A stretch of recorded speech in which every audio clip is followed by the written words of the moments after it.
Buenos dias, Gunners Collective TV. Back at it. You guys already know. Like a motherfucking smack addict. Bye up. Bye up. Let's get to the intro. And the tortas are still around.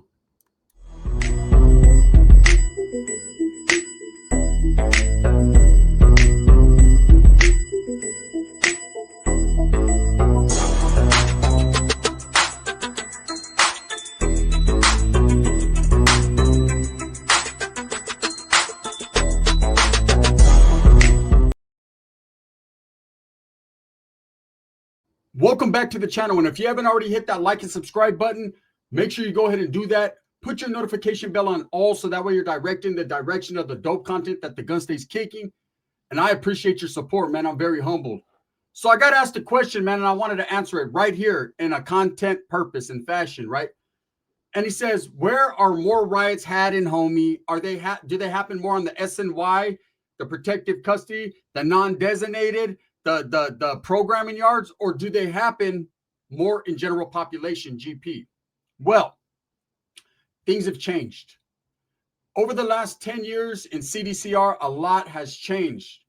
There was a big change after the hunger strikes and basically the peace treaty or the end of hostilities was initiated and was put into motion.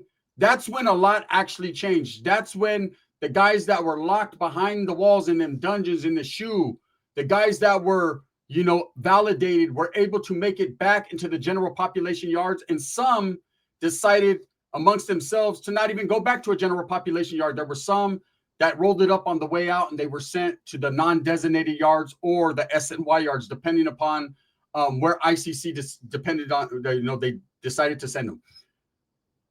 So back in the days, a riot. What is a riot in the CDCR? That's a big deal. It takes a lot for a riot to kick off. You've heard that old school myth and stories. One guy steps on another man's shoe or his boot, and then that could kick it off. You've heard the shoe wars that happened over a pair of stolen shoes, and that could kick something off. But the truth of it is, you'll very, very, very rarely be involved or see a riot in the California Department of Corrections. It doesn't happen often. The reason it doesn't happen often is because usually these factions that are at war, when war happens, you're going to see more melees than anything. You might. I know in New Folsom, they had a big riot that lasted a very long time. And of course, we all know about the notorious Pelican Bay riot that happened between the blacks and the Southerners, right? The last riots that I've actually seen that have really been big riots that have made national news or made the news have been black and Southerners. Now, that's on the general population side. It takes a lot for a riot to happen. You got to understand that them yards got a lot of things going on behind them scenes. And the last thing that any group, any faction wants, whether it's North, South, Bulldogs, Blacks, others, Asians, any of those guys, Natives, Paisas, the last thing they want is a riot to happen because that shuts the facility down. That puts you into lockdown. You can't facilitate visitation with your loved ones. Your packages are not coming correct or on time. Canteens all fucked up. You're self-feeding now. Showers all discombobulated. I mean, it messes up every creature comfort that you got coming. It tears the program up. And that's a fact, right? So you very, very rarely see riots. It takes something big to happen for them to ever put that in motion. Now, since the end of hostilities has happened, that was something that was written into the end of hostilities that each group will deal with their own to minimize the disrespect. Now, that doesn't mean that there will never be a riot in the future and that it won't happen in general population because something can set it off. But again, there's a lot of people of status that you would have to go through or talk to before anything could just kick off. The last thing you're ever going to see in California is a riot just pop off on a whim. There's going to be some conversation, some people conversing, some people in high places getting letters written to them and phone calls being made before anything pops off. So I would say on the general population side, the GP, you're not going to see as much riots. But when you do, they're very deadly and they're very real. Now, there's been several melees. But I can be totally honest with you when answering this and saying that most of the incidences I'm seeing happen right now is cleanup. People cleaning up their own backyard. People getting whacked and removed for whatever violation to their gang or group that they have done. And even more so than that, just in the last, I'd say, year, I've noticed more than any other time in CDC history, officer-involved incidences, assaults on officers. There was one that just happened the other day in New Folsom where a guy allegedly tried to whack two cops. See, back in the days, you didn't see that happen too much. There was a no hands-on policy when it came to the canine, but there was also that policy within certain groups, and I can only speak from the group that I rode with, that was don't fraternize with the canine, don't become over familiar unless they're bringing you something, and at the same time, don't disrespect the hoorah because you're going to fuck up the program. You're going to shine a negative light on your people. And believe me, the last thing you want is all the cops to take a dislike to your group and start hitting your cells, snatching up phones, snatching up contraband materials that you need to function out there on that yard. There's a lot of people that got things going on that they don't want everyone to know about, and it shouldn't be spoken on social media. But at the same time, what I'm noticing is that rule seems like it's off the table because I've noticed a lot of groups, mostly the southern side, Sud Gang, right? And the whites and blacks. I haven't seen too many northerners do it, but I've been noticing a lot of assaultive behavior towards officers. And that could only lead me to believe one thing. Before I say that, there was one other rule that was, I know, said within the northerners at that time was, you don't disrespect the cops, but you don't take disrespect from any man either. So if that man disrespects you, don't just take flight and put hands on him. I mean, do whatever you feel you got to do, and you better have a good excuse for doing it. But if you're willing to put hands on him, you better be willing to put metal in him as well. If you're going to go all the way. Because all what you're going to bring down, the wrath of the administration that you're going to bring down on the group, you better fucking make it worth it. Okay, now as far as, remember that old video we seen, man, of a member of a certain situation, a certain organization, right? Where the cops were questioning him, and he's like, who said you guys can't get it? You guys remember that video, those that watched it, right? And who it was. I'm not going to say his name. I'm not going to disrespect that man. But when he was saying that, he was letting them know, ain't no one said you guys are off limits. Ain't no one said you guys can't get it. You can get it just like any other man. I ain't dictating no man's program. If they feel that they're disrespected, they'll get off, they'll get off. I've been noticing a lot of officers getting smashed, getting ran up on, getting assaulted, man. And that shows me that times are changing in the CDCR. Times are changing back behind them walls. Motherfuckers are frustrated, and they're tired of this California model and this program and the way that they're being treated, you know. And I'm not gonna sit here and lie to you. There's a lot of officers that are pretty cool and just do their own thing. You know, they're there just for their 9 to 5 to work. But then there are some that go the extra mile. They want to instigate stuff. They think that they have juice with certain groups so they can walk around and do what they want to do. But there's them old school officers that would let them know and chin check them and tell them, hey, bro, don't ever disrespect these guys because you can get put on a lista just as quick as they can. Like it's no difference. So the GP is going to be ran old school. You know, I also get asked another question. Do a lot of guys, is it going to change because you got all these youngsters getting there, these punches pilots, these Edgars, these different type of dudes, these watered down, unseasoned pepperoni type people, right? That are getting there, are they going to change the program? No, the program will never change. Okay, it's established, it's chiseled into stone. They're going to get there and conform to that program, or they're going to get conformed and performed on. That's just how it is. Okay, why? Because that indoctrination, that philosophy, that foundation that's already been set forth in the CDC is going to be there. Now, the only way to avoid the reglas, the rules, the program and all that is to not participate in it. To be your own man and to come to an understanding within yourself, like, hey, this ain't what I'm trying to do. I'm not trying to do life. I'm not trying to gangbang. I'm not trying to be involved. And if you do that, you're going to get called a lot of names. There's going to be a lot of people questioning your ability to perform, whether you're cut from that cloth. But that is something as a man you have to decide. No one else could decide it for you unless you fuck up and then they decide you're no longer needed and you can't be around her anymore. And you'll be removed more than likely permanently, especially if you're on a 4-yard. So the GP, you're not going to see too many riots because everyone's dealing with within their own. And like I said, a lot of the focus now lately, and it's not because a wheelie went out or something got to happen, but I've been noticing a lot of assaultive behavior on officers. I think GP's preoccupied with all these designated housing units, with all these programming yards, with the integration that's going on. I think they're more focused on the fight between degenerate dropouts and other people, right? You got to understand, in the 2000s, the dropout population, the non-active population, the whatever you want to call it population, actually became 80% of the California Department of Corrections. So they got the numbers in comparison to the general population. And it doesn't mean all these guys got bad charges or they told on someone. Dudes got removed. Dudes got politicked on. Dudes got fucking pushed out of their movement. There's a lot of different things that happen, but then there are those that were snakes. that got into drug debts, that pulled a PC move, that went to the program office and rolled it up, that debriefed. You're going to have a lot of everything. That's just the truth. It's up to you as a person, if you do hit one of those yards, who you function with and who you don't, if you check paperwork or if you don't. It's all on you, man. As a man, everything you do in this world depends upon your ability to act and how you're going to act. And that's it. That's just facts. That's real knowledge you can't get in college. Hey, I'm giving game, not giving up game. Okay? No added preservatives. Now let's talk about the dropout yards. If you've noticed in this past 6 months, they've had 3 riots. I know there was one that happened at Tehachapi. There was another one that I believe happened in New Folsom. There was another one that happened, I believe, in Mule Creek or somewhere around them parts.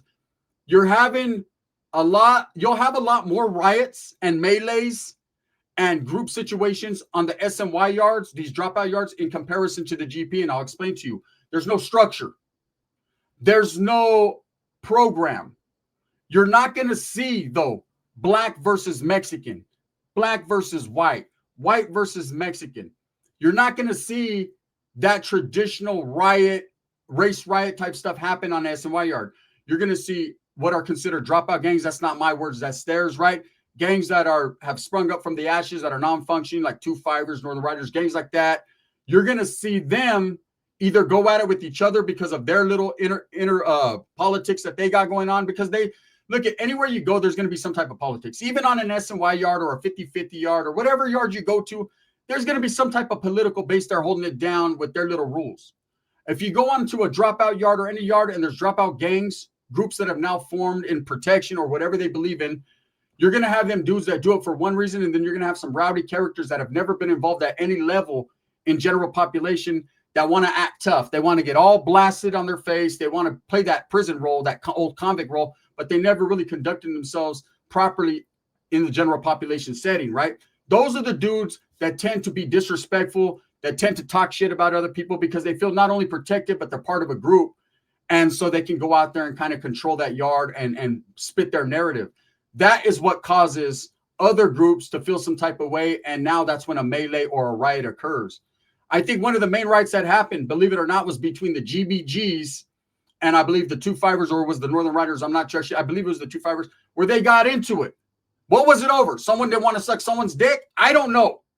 But I do know that a lot of the riots are frivolous that they have in, the SNY yards. They're over a whole little bit of nothing. They're over some guy disrespected some guy. And usually they're over drugs. Someone owes someone, it's a drug debt. And so when I say riot, it's maybe 30 or 40 people involved total, but you'll have 10 from one group, maybe 10 from another, and then a few stragglers that get involved just because someone came in their area or they didn't know better. They're not real full-blown riots where they're taking over the institution or the prison or where it's one race versus the other. When those happen, those make news. So what happens in a riot? Have I ever been part of one? I've never been involved in a riot or a melee while incarcerated in the CDCR or any other state, okay? Let me say that again. I have never. And the reason why is there's probably 30, 40, 50, 100 guys that are ex-convicts that you could ask if they were involved in a riot, and they'll tell you the same exact thing. It doesn't happen very much. And that's on either side, the dropout side, the 50-50 side that I was on, or the active side, because I was in GP a lot of years, okay? I didn't just go in and I'm done, right? It didn't work that way. So what I'm saying is it rarely happened. There wasn't even a situation where it almost happened. Now, there was situations where we were going at it with the Woods in Tracy. There was situations where we were going at it with the Kumis, in Susanville. There was little different things that happened, even with the blacks and the Northerners at Susanville. I went to the oil prior to that happening, but there was situations. Now, it wasn't full-blown riots. It was scuffles. It was melees. It was they would release 5 or 6 dudes, and a couple would see them in medical, and boom, they'd get off. Okay. Now, in the Youth Authority, I can't tell you how many riots I was involved in.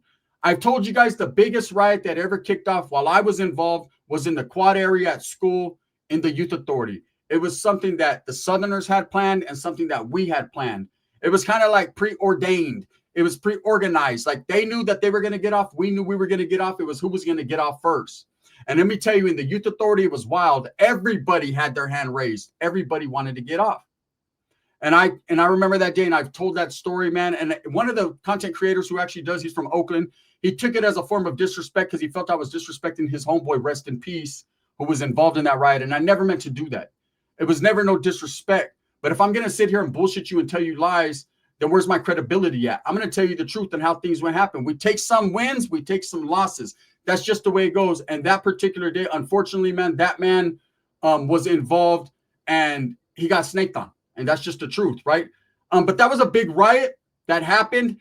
And I remember, man, that was like, it was popping off in every classroom, in every area in the middle of the quad. There was knives involved, battery packs involved, rocks and socks, big boulders, people getting hit with them. I mean, it was just crazy. And it didn't stop to a tick-tock, meaning you were slammed on the ground, you were maced, you had to keep on getting up and fighting until you were restrained and put in a van and took into the box, the whole administrative seg, right? The whole, like a motherfucker. It didn't even stop. So that was a riot. That was a real deal. That was probably like 100 to 200 individuals versus about 30 or 40. And that was just all the way. Now, I've been involved in riots in the buildings and the compas, man. As a northerner, I could tell you, we'd pull, it was like tradition almost. It's like, and there's no one can explain the feeling of when you know knives are going to be in play, battery packs are going to be in play, people are going to be trying to peel your cap and take your head, right? And you have to go. There is no PC up. There was no, hey, I don't want to go. There was no refusals. It was, hey, these guys are waiting for you guys to get there with knives. What do you have? Well, I got one. Use it. That was it. So I remember getting to Kennedy Hall and Nellis, man, being scared. What more can I say? I'm not going to lie to you guys. I was fucking scared. Okay. I was a young kid and I was nervous, but I wasn't scared enough to get off, but I was scared of what could happen to me. You know what I'm saying? 13 years old, going into a compa and not knowing what these 18, 19, 22, 23-year-olds are going to do to me. Okay. And just knowing that I'm going to fight as much as I can and the hardest I can. And I did that.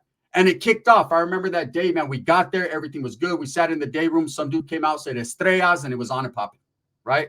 I'll never forget. His name was Crook from Primera Flats. He was the first one to say something, and then it was on. Respects to that dude because he came back and he did his thing. That was my first taste of like a real riot, besides the one we had in Truman, which was when we first rolled up. And to tell you the truth, man, that one, the lights were off. You didn't know who you were hitting. All I know is I had a battery pack and a pencil, and I was trying to stab everything moving. That's just how that went. The next riot happened in Madison. It was older gentlemen. By this time, I was a little bit more seasoned. Having been in Ellis a couple of years, I already knew what it was. And they were going to get off on us. We knew it. They were going to wait and try to take a body. We knew that. We were prepared. And it was probably even Steven riot. Even though there was more of them, it was what it was. Riots are no joke. But they're actually a lot easier than a one-on-one or a two-on-two, because in a one-on-one, when you're getting hit, you're feeling all of that. See, if you're getting jumped, you're not feeling all that. You got a whole bunch of people trying to hit you. Hey, as long as you snatch one up, you're getting your issue, right? That's what we used to always tell the homeboys. Hey, just grab one dude and get your issue. Stab the shit out of them. Let them do their thing. You know what I'm saying? They're going to get you anyways, but they're going to be hurting each other. Everyone's trying to get to you. It ain't going to be that bad. When you're in a riot, man, it's like slow motion. Everything's turned slow motion. You can see everything. All the enemies, and it's weird because you know everyone who's everyone. You would think like, oh, don't you hit your homeboys on accident? I mean, if they come in, if you got a piece, right, and you're swinging, yeah, they can get fucking scraped. But for the most part, you know exactly who your target is. But you also got to remember in the back of your mind, while you're looking and you're visualizing a target, oh, I'm gonna go get that guy. There's someone behind your back watching you. So that's how that goes. So for the people that ask me that question, where do most riots happen? They actually happen on the dropout yards. But even then, it's very infrequent. And just because someone calls it a riot or the news calls it a riot doesn't mean it's a riot. Usually they're just melees or altercations that happen. You know, 10 on 10 isn't a riot. 20 on 20 isn't a riot. We're talking about when you're starting to get into the hundreds, when everyone is going off on the yard, when the whole yard explodes like it did in Pelican Bay and what do you call it, in New Folsom, things like that. Now, that's considered a riot. When it happens with like a 10 on 10, that's just a scuffle. That's a melee.